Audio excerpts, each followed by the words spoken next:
I wanted to rewatch Rogue One for the first time since theater before the Andor finale came out, just to kind of watch the movie again on its own, see how well it holds up, if I liked it more or less now. Overall, I kind of think I feel the same way about it as I did at the time, that it was probably the best Disney Star Wars movie. But as far as just entertainment value, it's really backloaded. And the characters, again, are just not very easy to get attached to on an emotional level. And I think I figured out what my issue with Tony Gilroy is after 2 seasons of Andor and rewatching Rogue One. And I don't know if I can even articulate exactly what it is about his writing style, but overall, he's obviously very competent, very detail oriented. He creates characters that make philosophically and morally interesting decisions, but they all seem to be just kind of lacking a touch of humanity that lets you really get into the character. And I can already hear the Andorians or Gilroy fans or whatever they call themselves saying that it's just too nuanced and subtle. The characters aren't going to directly say how they feel. You just don't get it. But I think what it kind of boils down to at the end of the day is they all just sort of lack that element of a kind of personal touch. So even characters that are made super interesting like Luthen, Cyril, Dedra, Mon Mothma are all really interesting. They've got a lot going on. They're really complex. And I guess I'll just go ahead and keep saying stuff that sounds retarded. But the characters are almost so intellectual that they feel a bit disconnected in a way that feels not sociopathic, but they sort of don't have that baser human appeal. Or if they do, it's really complicated and handled in this kind of nebulous way. And I think that works really well, obviously, as far as just writing,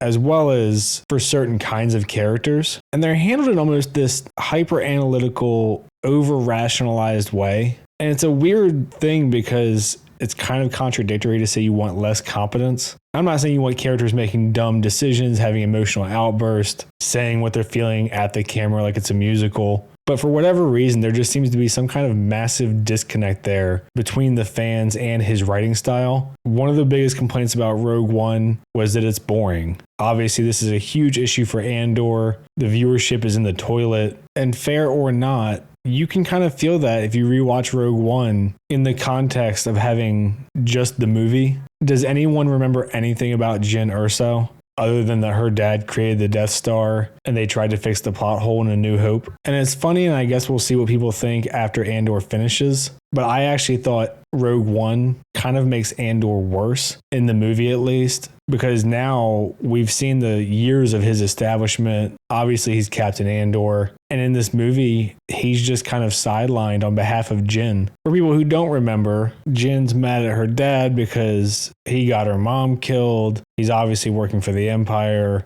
She felt that he failed her. She has similar feelings towards Saul Guerrera, who saved her and kind of trained her to be a rebel, or at least anti-Empire. And then just because kind of dint of birth of being Galen Erso's son, and they believe the key to the Death Star plans, she gets kind of a leadership position over Cassian, and he just sort of takes a back seat after he rescued her from a prison transport and had the opportunity to kill her father but didn't take it. And we get plenty of spectacle where they flee the test shot of the Death Star. Kind of convenient that it just ripples out slowly enough that they can escape, but whatever. Saul Guerrera stays behind because he has a limp and he can barely breathe because he's been a drug addict his entire life, it seems like. They go to reconnect with her dad because that's what she wants. And what she doesn't know is Cassian is actually ordered to kill Galen Erso so that he can't give up the only way to defeat the Death Star that they have. And he actually chooses not to, even though he has the chance. And of course, he dies anyway before he gets to talk to Jyn. And Jyn's pissed off at Cassian because he was supposed to kill him. And he's like, I could have, but didn't. They take their hodgepodge group that they've kind of formed along the way. Jyn gives a speech about how if they don't get those plans to the other rebels, that no one stands a chance. Tony Gilroy once again leans way too far into the thing that he's referencing for the final battle. In this case, it would be storming the beaches of Normandy. They get the plans out. Obviously, they all die because they have to.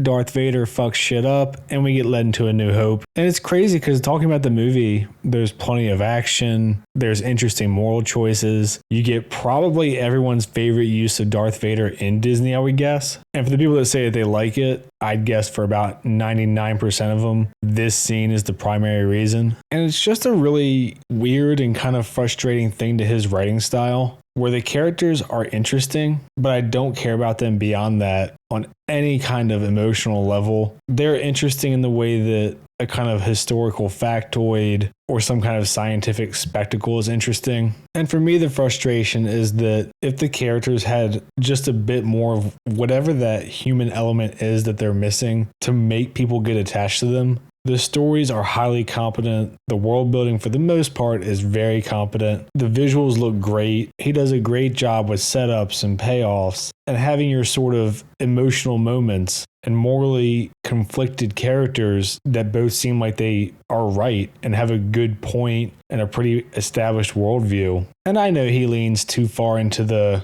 grounded element for some Star Wars fans' liking, but I don't really have an issue with it, except for where it is so clearly referencing a historical event in our world that it kind of takes you out of it. And I know you can say, well, the original Star Wars was obviously a reference to the Nazis and American imperialism and Vietnam and blah, blah, blah. But it's handled in a way that makes it feel like it's in Star Wars, not like it's in Star Wars, but referencing Earth history or actual history. And not that I care to, but I would wager if someone wanted to, they could make an argument for Star Wars being allegorical to any number of countries, any number of rebellions, any number of dictators or authoritarian figures, because it's so detached from our world and not referencing it. I think you have a lot of flexibility there with how you interpret it, and the broad messages still apply. Tony Gilroy writes in such a almost analytical, technical way that the human part that people get emotionally connected to, I think just gets left out, or at least doesn't resonate with a very large percentage of the audience, which is why a lot of his stories have been referred to as boring. And I know his fans would just say that, oh, Star Wars has immature fans or stupid fans, or they have the attention span of a TikTok audience. But at the end of the day, if no one watches it, it doesn't really matter how good it is. And I think until he starts to have characters that have a little bit more concrete, clear goals instead of sort of high-minded, intellectual, or nebulous goals, I don't see that connection forming for the audience and having the mass appeal that his stories need to get all of the Star Wars fans interested. Because if we had his competence with a bit more of that emotional connection to the characters or entertainment value or whatever you want to call it, I would actually say that he's probably the person that could bring Star Wars back to form. And this will be the last thing I say, because I don't want to go too long on a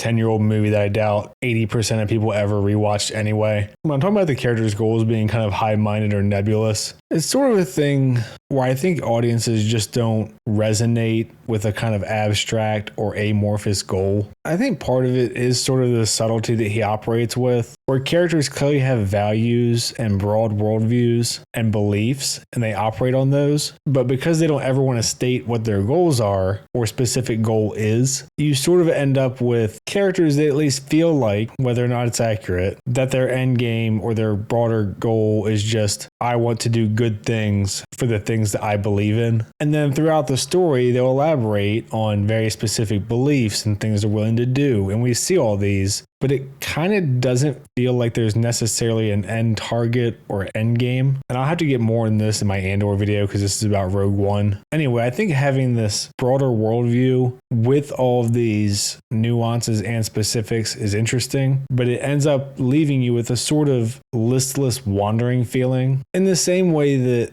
if someone says vaguely, well, I want to be successful, or I just want to lose weight, instead of I want to get to this weight by doing these things, or I consider success to be measured by my income, and this is how I'm going to get there, or whatever the case may be. And obviously not every character has a definitive end goal or anything like that. But when you combine that aspect with the sort of high-mindedness of the characters and just sort of the subdued nature that he tells stories with anyway, I think you kind of just don't get there to be emotionally invested for the average person. And, you know, there's a reason that rom-coms and dramas and all that shit take the time to have the little little moments of, I miss the way that you made my eggs, or I like that one story you used to tell over and over. You can feel the connection there. And those sort of simpler downtimes that make the characters feel human and not like they're always operating at a really high level, or at least a thoughtful level. And he just doesn't really seem to have that kind of delicate touch, I guess, with his storytelling. Also, fuck Deepfake Tarkin. I'm going to leave it there for this one. I'm going to try to flesh out these thoughts a bit more for my Andor season 2 and series reviews, because there's clearly something going on with his writing style that is just not connecting with people.